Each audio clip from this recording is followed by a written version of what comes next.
நீங்கள்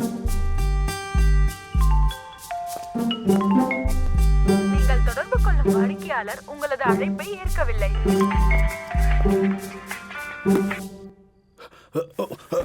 ஹலோ, நான் தனுஜாவோட application status check பண்ண அவளோட நீட் அப்ளிகேஷன் ரிஜெக்ட் ஆயிருக்கு. நீங்க ஏதாச்சும் பண்ணுங்க மேடம், இது குழந்தையோட வாழ்க்கை. சாரி சார், எங்களால எதுவும் பண்ண முடியாது.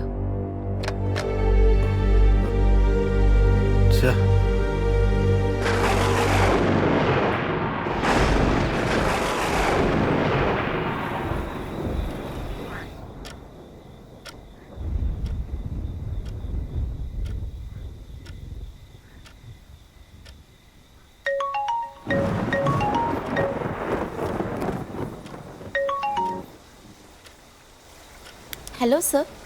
தனுஜா, நீ நீட்க்கு அப்ளை பண்ணியிருந்தில்ல? சாரிம்மா, அது ரிஜெக்ட் ஆயிடுச்சு.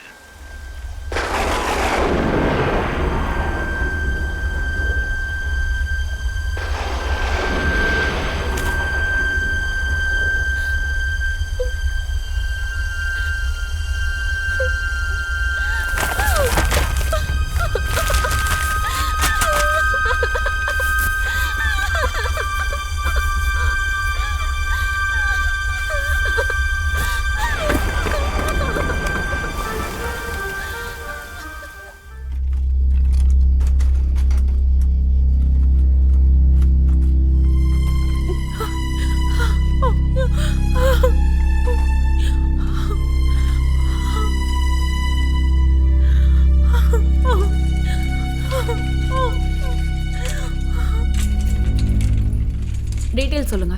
அவரோட பேர் என்ன? ராஜண்ணா லக்ஷ்மாமா. அப்படியா? அவரோட வயசு என்ன? ஒரு 40 இருக்கும்க்கா. 40 வயசா? என்னாச்சு? அது அவங்க பூச்சி மருந்து குடிச்சிட்டாங்கக்கா. நர்ஸ், இந்த பக்கம் வாங்க. இங்க வந்து பாருங்க, எமர்ஜென்சி இருக்கு. இந்த பக்கம் வாங்க. தாத்தா, நல்லா மூச்சு விடுங்க. நல்லா மூச்சு இழுத்து விடுங்க. இன்னும் கொஞ்சம் நல்லா இழுத்து விடுங்க. தாத்தா, கண்ணு தரங்க. கண்ணு தரங்க. சிஸ்டர், டாக்டர் வந்துட்டாங்களா பாருங்க. தாத்தா, தாத்தா கண்ணு தரங்க. தாத்தா, தாத்தா கண்ணு தரங்க. என்ன பாருங்க, பேசுங்க.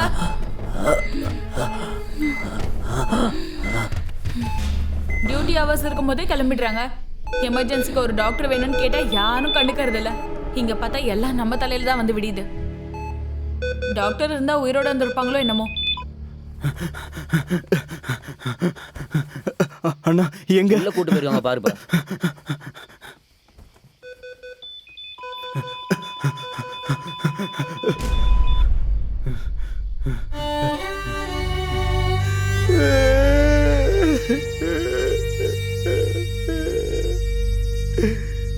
அம்மா, அம்மா,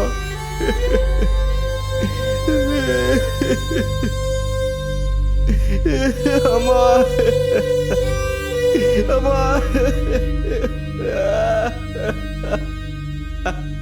அம்மா.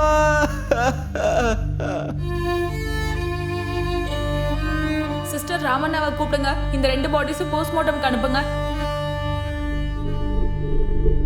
பாவம், அநியாயமா 2 உயிர் போயிடுச்சு. டாக்டர் இருந்திருந்தா காப்பாத்துற முயற்சியாவது பண்ணிருக்கலாம். அப்பா, அப்பா, அப்பா,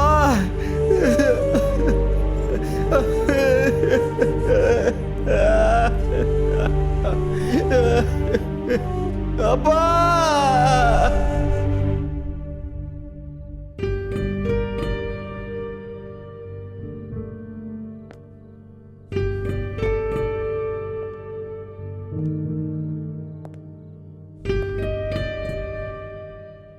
பிரைட் ஃபியூச்சர் இருக்கிற ஒரு பொண்ணோட வாழ்க்கை வீணாயிடக்கூடாது. ஒரு டீச்சராக அப்படி நடக்க விடக்கூடாது. அந்த பொண்ணுக்கு எப்படியாவது நான் உதவி செஞ்சே ஆகணும்.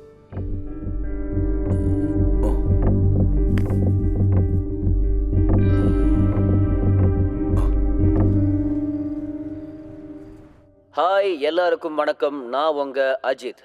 இன்னைக்கு ரொம்ப சிறப்பான ஒரு நாள். ஏன்னா வீக்கெண்ட் வித் லெஜண்ட் ப்ரோக்ராமோட 100வது எபிசோடு இன்னைக்கு நம்ம கூட இருக்கிறவங்க மூத்த பத்திரிகையாளரான ஸ்ரீ விஸ்வேஸ்வர் பட் அவர்கள். அவரை நம்ம ப்ரோக்ராமுக்கு வரவேற்கலாம். Welcome sir. தேங்க்யூ அஜித். ஒரு பத்திரிகையாளரா அவர் நடந்து வந்த பாதைகள், அனுபவங்கள், இன்று பத்திரிகைகள் எதிர்கொள்ளும் சவால்களை குறித்து நீங்க அவர்கிட்ட என்ன கேள்வி வேணாலும் கேட்கலாம். எல்லாரையும் வரவேற்கிறோம். சார், நீங்கள் ஆசிரியராக இருந்த நாட்களை பற்றி கொஞ்சம் சொல்லுங்க. நான் கடந்த 22 வருஷமா மாநில அளவிலான நாளிதழ்களுக்கு மற்றும் டிவி சேனல்களுக்கு ஆசிரியராக வேலை பார்த்துட்டு இருக்கேன். ஒவ்வொரு நாளும் என்னை பொறுத்த வரைக்கும் உற்சாகமான நாள் தான். இன்னைக்கு இருக்கிற மாதிரி நாளைக்கு இருக்காது, நாளைக்கு இருக்கிற மாதிரி அடுத்த நாள் இருக்காது. நம்ம வாழ்க்கையில் டல் டே, சலிப்பான நாளுங்கிறது இல்லவே இல்லை. நான் ஒவ்வொரு நாளும் புது புது நபர்களை சந்திப்பேன், புது புது சவால்களை எதிர்கொள்ளுவேன். இன்னைக்கு இருக்கிற நாளிதழ் எப்படி நாளைக்கு இருக்காதோ, இன்னைக்கு இருக்கிறத விட நாளைக்கு எப்படி வித்தியாசமா இருக்குமோ, என் வாழ்க்கையும் அதே மாதிரி தான்.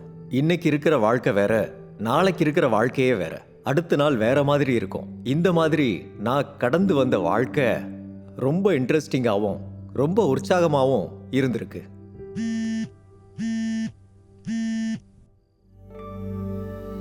சார், உங்க பார்வையில பத்திரிகையாளருக்கு இருக்க வேண்டிய தகுதிகள் என்னென்ன? என்னை பொறுத்தவரை ஒரு பத்திரிகையாளர்னா சமூகத்தோட மனசாட்சியின் முழு சின்னமா இருப்பான்.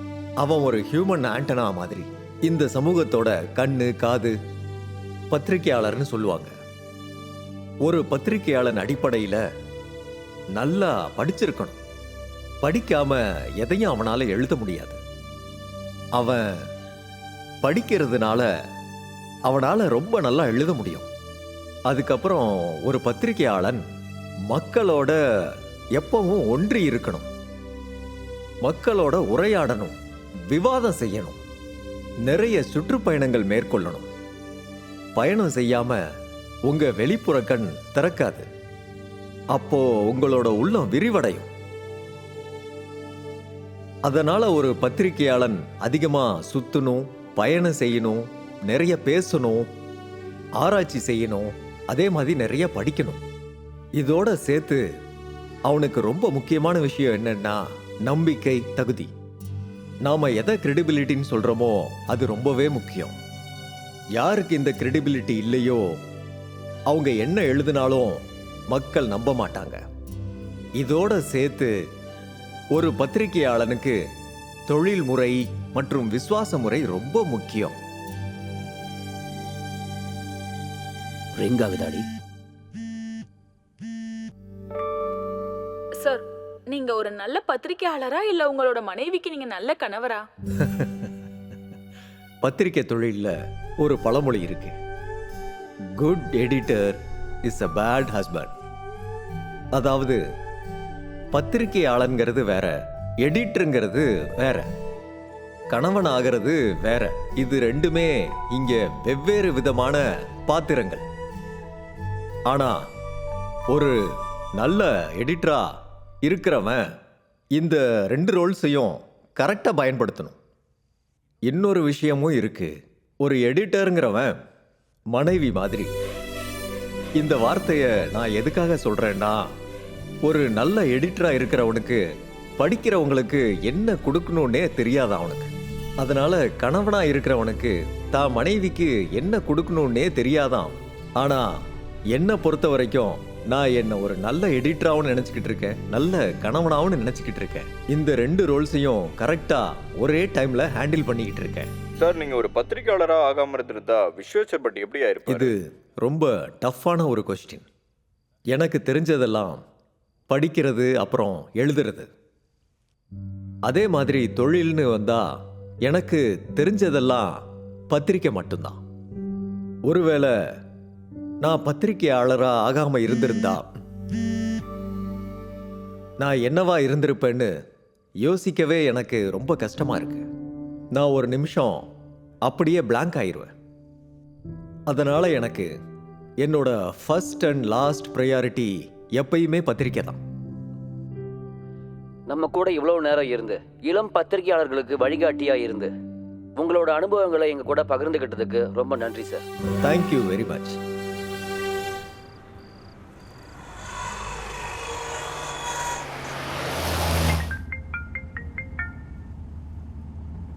Hello hello hello hello hello sir வணக்கம் சார். வணக்கம். என் பேர் ஹிரியம்மா.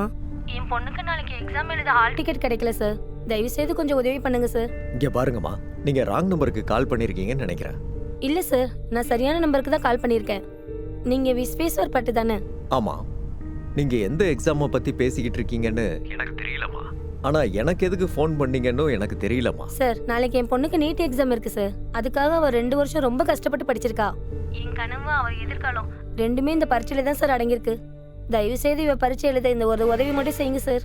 நாளைக்கு எக்ஸாமை வச்சுக்கிட்டு இப்ப ஹால் டிக்கெட் கிடைக்கலன்னு சொல்றீங்களே, இந்த ராத்திரி நேரத்துல என்னமா பண்ண முடியும்? ஐயோ அப்படிலாம் சொல்லாதீங்க சார். இந்த ஒரு உதவி மட்டும் செய்யுங்க சார். எனக்கு கொஞ்சம் டைம் கொடுங்க, நான் திரும்ப உங்களுக்கு பேசுறேன். சரிங்க சார்.